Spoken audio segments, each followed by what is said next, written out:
Brazil coach Carlo Ancelotti এইবার কঠিন সিদ্ধান্ত নিতে যাচ্ছে। ব্রাজিল দল থেকে বাদ দিতে যাচ্ছে কিছু ফালতু প্লেয়ার, অর্থাৎ এই তারকাগুলো বিশ্বকাপে যেতেই পারবে না। এই প্লেয়ারগুলোর পারফরমেন্স মোটেও খুশি হতে পারেননি কার্লো আনচেলত্তি। জাপানের বিপক্ষে ৩-২ গোলের ব্যবধানে ম্যাচ হারায় কার্লো আনচেলত্তির এমন কঠিন সিদ্ধান্ত।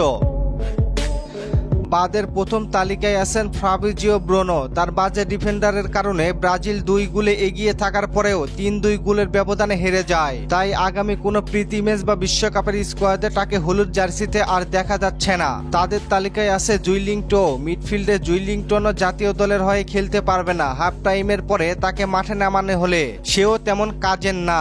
মিডফিল্ডে তার কোনো কন্ট্রোলই নেই। কার্লো আনচেলত্তি তাকেও বাদ দিবে, এটা প্রায় নিশ্চিত। একই সাথে বাদ পড়তে যাচ্ছে লর্ড রিচার্লিসন। তিতের রিচার্লিসন আর কার্লো আনচেলত্তির রিচার্লিসন দুইজন আলাদা আলাদা। ২২ বিশ্বকাপে রিচার্লিসন যেমন পারফরমেন্স দেখিয়েছিলেন, বর্তমানে সেই তুলনায় এক চুলো পারফরমেন্স করতে পারতেছে না রিচার্লিসন।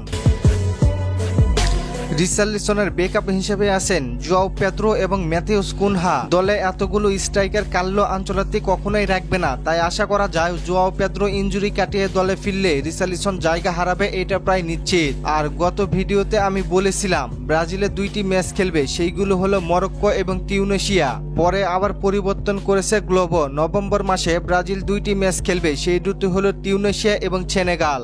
এই ম্যাচগুলো বিশ্বকাপের জন্য সবচেয়ে কার্যকরী ম্যাচ। এই ম্যাচগুলোর সময়সূচি এখনো নির্ধারিত হয়নি, তবে ধারণা করা যাচ্ছে 14 বা 15 তারিখ থেকে শুরু হতে পারে। এছাড়া আপনারা অনেকেই জানতে চেয়েছেন নেইমার কি পারবে পরবর্তী 2 ম্যাচ খেলতে। ভাই, নেইমার না থাকার সম্ভাবনাই অনেক বেশি, কারণ নভেম্বর মাসে নেইমার ব্যাক করার কথা রয়েছে।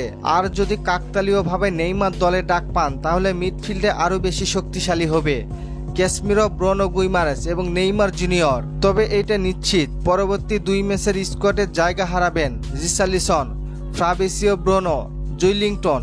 এই 3 জন কার্লো আনচেলত্তির এমন সিদ্ধান্তকে কিভাবে দেখছেন জানিয়ে দিন কমেন্ট করে। আর ফুটবলকে নিয়ে নতুন কোনো প্রশ্ন থাকলে করতে পারেন, পরবর্তী ভিডিওতে রিপ্লাই করব। ধন্যবাদ।